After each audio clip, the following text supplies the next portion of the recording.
Hello my dear students, स्वागत है आपके एक बार फिर से इस चैनल के ऊपर। तो आगे चैप्टर करवाने से पहले ज़रा हम इसके एनसीईआरटी क्वेश्चंस के ऊपर थोड़ी सी नज़र डाल लेते हैं। ठीक है जी। तो ये भी काफ़ी ज़्यादा इंपॉर्टेंट है। तो ये एनसीईआरटी क्वेश्चंस है बेटा इसके क्या सबसे पहला क्वेश्चन है, define the principal focus of a concave mirror. तो प्रिंसिपल फोकस क्या होता है कनकेव मिरर का? तो मैंने आपको बता रखा है कि अगर किसी मिरर में लाइट आ रही है, पैरेलल आती है, तो आफ्टर रिफ्लेक्शन के बाद अगर वो एक ही पॉइंट के ऊपर मीट कर रही है तो उस पॉइंट को हम बोल देते हैं प्रिंसिपल फोकस या ओनली फोकस। तो पढ़ लेते हैं, ray of light incident parallel to principal axis after suffering reflection from the concave mirror meet at a particular point on the principal axis. This point is known as the principal focus or only focus of a concave mirror। ठीक है, mirror concave mirror का वो क्या हो जाता है, focus हो जाता है। यानी कि अगर लाइट आ रही है बेटा हमारे पास पैरेलल आ रही है प्रिंसिपल एक्सिस के, तो आफ्टर रिफ्लेक्शन के बाद वो एक पॉइंट के ऊपर मीट करती हैं, वो वाला पॉइंट यहाँ पर एक मीट कर रही हैं वो, उसे हम बोल देते हैं प्रिंसिपल फोकस। नेक्स्ट क्वेश्चन क्या है, the radius of curvature of a spherical mirror is 20 centimetre, what is it's focal length. ठीक है, तो यहाँ पर रेडियस ऑफ कर्वेचर दे रखा है बेटा, फोकल लेंथ पूछी है, तो आप लोगों को ये रिलेशन याद करना पड़ेगा, R is equal to 2F। ठीक है जी। तो रेडियस ऑफ कर्वेचर की वैल्यू पुट कर दी 20, यहाँ से F की वैल्यू निकाल ली 10 सेंटीमीटर, सीधा ही आता है फोकल लेंथ। ठीक है जी, काफ़ी ज़्यादा इंपॉर्टेंट है, एक नंबर में एमसीक्यू में ये क्वेश्चन जो है पूछ सकते हैं। Name the mirror that can give an erect and enlarge image of an object. तो उस मिरर का नाम बताओ, कह रहा है कि जो एरेक्ट और साथ में एनलार्ज इमेज बना के दे रहा हो। तो ऐसा बेटा सिर्फ एक ही मिरर है, यानी कि एक केस जो डिस्कस किया था हमने कनकेव मिरर का। ठीक है, लास्ट वाला केस जिसमें ऑब्जेक्ट कहाँ पर रखा गया था, पोल और किसके बीच रखा था, फोकस के बीच। ठीक है, तो एक ही टाइप की, तो इमेज लार्ज भी बनी थी और साथ में क्या, इमेज एरेक्ट भी बनी थी। अगर मैं कन्वेक्स मिरर की बात करूं तो वो हमेशा वर्चुअल इमेज तो बनाता है या साथ में एरेक्ट भी बनाता है, बट लेकिन छोटी इमेज बनाता है, बड़ी इमेज नहीं बनाता। ठीक है जी, तो इसका आंसर क्या आ जाएगा, कनकेव मिरर। तो why do prefer a convex mirror as a rear view mirror in vehicle. तो मैंने इसके यूज पहले बता रखे हैं।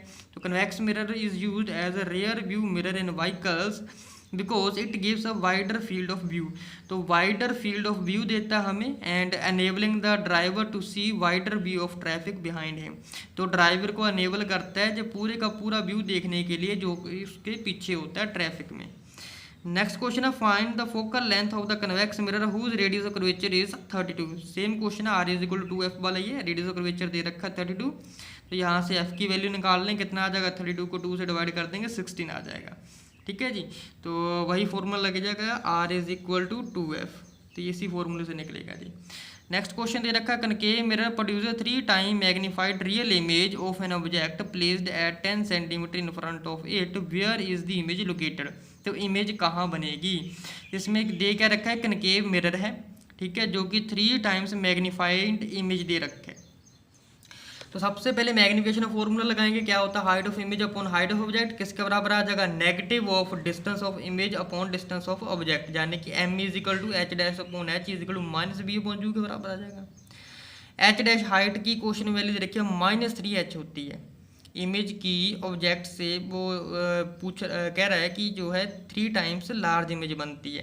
तो H dash is equal to क्या आ जाएगा बेटा, -3h। तो H dash upon H is equal to किसके बराबर आ जाएगा, 3। तो रेशियो आ जाएगा। तो यहाँ पर जो नेगेटिव साइन है वो क्या बता रहा है कि इमेज हमारी रियल और इन्वर्टेड है। तो u की वैल्यू क्वेश्चन में दे रखी है बेटा 10, तो साइन कन्वेंशन यूज़ कर ली इसमें, तो माइनस आ जाएगा।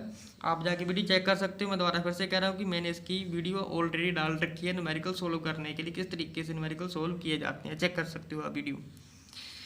तो ये फॉर्मूला हम लगा देंगे यहाँ पर बेटा, मैग्निफिकेशन कितना आ जाएगा, ये 3 आ गया। ठीक है, -3, तो v अपॉन u होता है, तो माइनस तो फॉर्मूले में ही है, और -10 जी आ जाएगा, जहाँ माइनस माइनस हो जाएगा प्लस, 10 इधर जाके माइनस के साथ -30 हो जाएगा, v की वैल्यू जी आ जाएगी।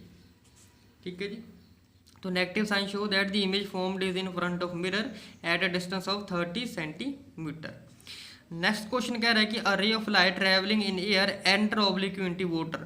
तो एयर से वो कहाँ जा रही है, वाटर में जा रही है। डज द लाइट रे बेंड टुवर्ड्स द नॉर्मल और अवे फ्रॉम द नॉर्मल।